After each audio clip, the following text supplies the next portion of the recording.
In summer, two roof sections in Tennessee were exposed to the same sun. One was covered with ordinary dark asphalt shingles. The other was covered with high-profile clay tile.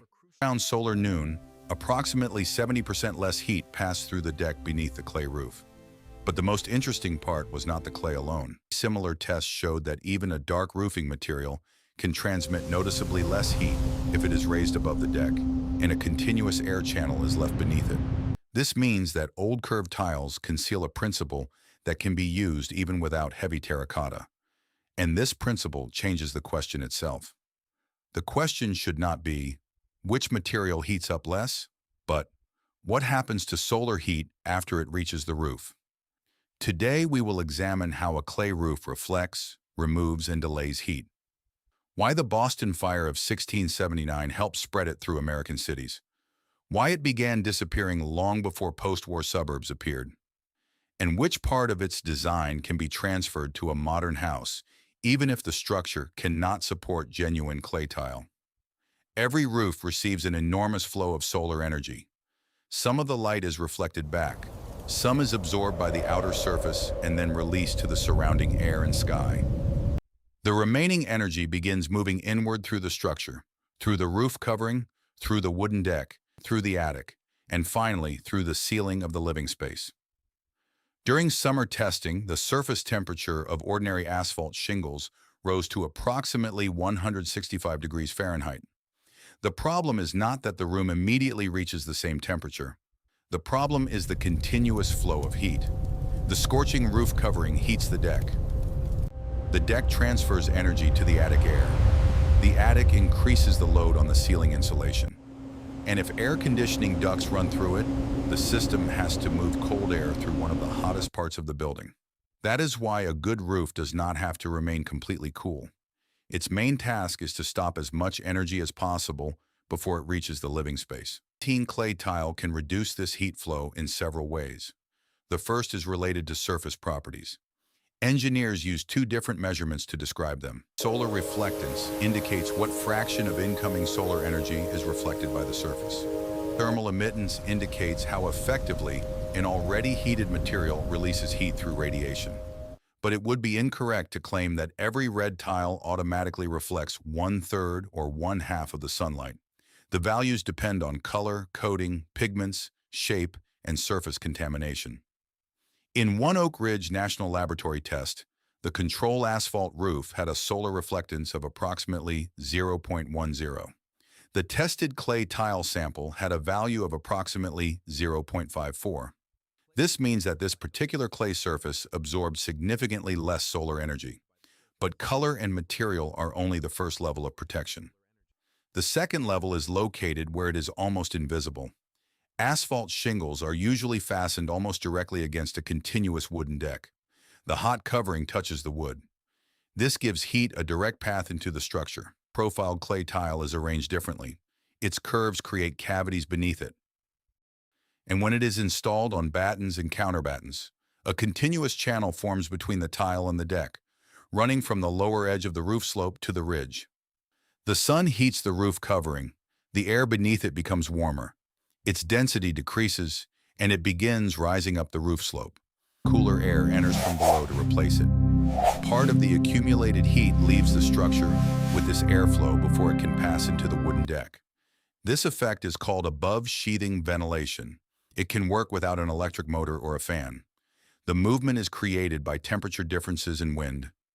And the more strongly the roof covering heats up, the more active the natural airflow can become. The roof partially increases its own cooling precisely when it is needed most. The third level is the mass of the tile itself. Thick ceramic material heats up and cools down more slowly than a thin roof covering. It can delay the movement of heat and shift the peak heat transfer to a later time, but this property should not be turned into a universal promise. In very hot climates, massive tile can retain accumulated heat even after the sun has begun to set. Researchers have noted cases in which a light-colored metal roof slightly outperformed light-colored massive tile because the metal released accumulated energy more quickly. That is why the correct formula is not clay is always cooler. It is the result is created by the entire roofing system. Surface reflectance, thermal radiation, the air gap, air movement, the mass of the roof covering, insulation, and the design of the space beneath the roof. Change one element, and the final result will change as well. This is clearly demonstrated by the Oak Ridge tests. In one comparison, high-profile clay tile reduced peak heat flow through the roof deck by approximately 70% compared with asphalt shingles. Approximately 60% less heat passed through the ceiling of the test attic. But another study reported an even more impressive figure, approximately 90%. And here it is easy to miss an important detail. In that construction, the clay tile was installed over a 1.25-inch layer of polystyrene insulation. Therefore, the 90% reduction was not the result of the tile alone. It was the result of a combined system consisting of the covering, its shape, the airspace, and additional insulation. This distinction is important for any homeowner. You cannot choose a material with a similar color, install it almost directly against the deck, and expect the same laboratory results. The name of the material does not describe the design of the entire roof. Now let us return to history. Clay roofing did not originate in America.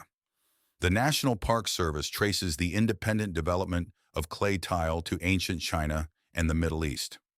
It was later used by the Egyptians, Babylonians, Greeks, and Romans.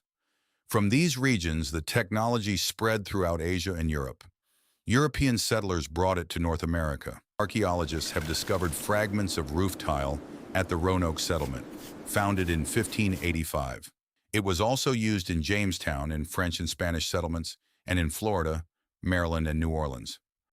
But its main advantage for colonial cities was not summer cooling. Its main advantage was fire resistance. After the devastating fires in London in 1666 and Boston in 1679, building and fire regulations appeared in New York and Boston that encouraged the use of tile in densely built urban areas. Encouraged is the key word. Historical records do not support the simplified version that, after the fire, the entire colony completely banned wooden roofing and required every new house to be covered with clay tile. Outside urban fire districts, wood remained cheaper, lighter, and more readily available. Then the story takes an unexpected turn. Clay tile did not remain America's dominant roofing material until World War II, and then disappear almost overnight. In the northeastern United States, its popularity had already begun to decline by the second quarter of the 19th century. Wood roofing was cheaper. It weighed significantly less and did not require a massive supporting structure. At the same time, other fire-resistant materials were spreading: slate, copper, iron, tin, zinc, and galvanized metal. Many of them could be installed at lower cost and on a lighter frame. By the 1830s, clay tile had temporarily fallen out of fashion in many parts of the country. Interest later returned with Italianate villas, Spanish colonial architecture, and other historic styles. In the 1870s, new factories appeared, along with patents for roof tile manufacturing machines. By the 1880s, more and more companies were shifting from hand production to mechanized manufacturing. But at the same time, another competitor was already taking shape. The American composite roofing material industry emerged in the 19th century. At first, these materials were long rolls of fibrous material saturated with asphalt. Around 1903, the transition began from rolled roofing to individual asphalt shingles. During World War I, the industry expanded. Asphalt roofing was convenient to transport, and the necessary raw materials were not among the most scarce wartime resources. Its popularity continued to grow in the 1920s. Asphalt shingles were relatively inexpensive. They had good fire resistance. They could be manufactured in different shapes, colors, and sizes. They were also installed over old wooden roofs to give houses a more modern appearance quickly. Therefore, the post-war construction boom did not create the dominance of asphalt shingles from nothing.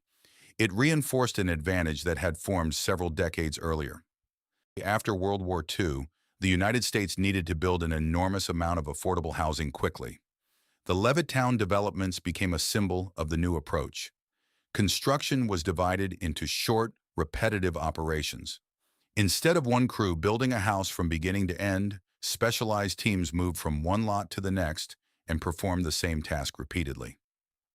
This system worked best with materials that could be delivered quickly, lifted easily, and installed without complex individual fitting. Asphalt shingles match this approach. Heavy clay roofing, by contrast, could require a stronger frame, specialized labor, and additional expenses before installation even began. It did not necessarily lose in durability.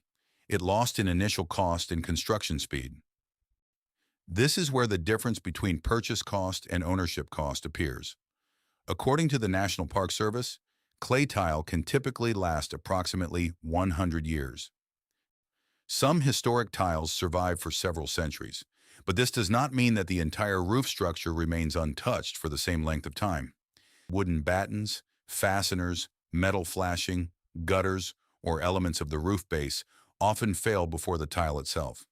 Wooden supports can rot, iron nails can rust. Water can penetrate beneath the tiles through damaged flashing or clogged gutters. In such cases, the old tile can be removed carefully. The base can be repaired. New corrosion-resistant fasteners can be installed. Then the preserved tiles can be returned to the roof. As a result, the durable part of the covering can survive several repairs of the less durable parts of the system. What can be used from this today? In new construction, the most direct approach is to design the frame in advance for the weight of the tile and create a continuous airflow path from the eave to the ridge. The tile should take the impact of sunlight and precipitation. Beneath it, there should be a properly designed waterproofing and drainage system. And the ventilation channel must not be blocked by insulation, mortar, or accidentally installed components. If a clay roof begins to leak, the problem is not always the tile itself. Fasteners, flashing, battens, or the roof base often fail, so preserved tiles can be removed, the structure repaired, and the tiles installed again.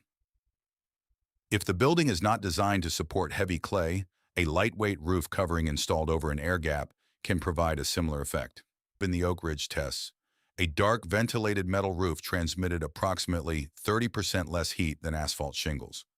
This means that not only the material matters, but also the way the roof is constructed. The surface receives solar heat. The air gap separates the covering from the deck. Moving air carries away part of the heat, while insulation prevents the remainder from entering the house. This principle has outlived terracotta itself. The best roof does not wait for heat to enter the attic. It reflects, separates, and removes heat while it is still outside. And sometimes this requires neither air conditioning nor a fan. It only requires leaving the correct path for air.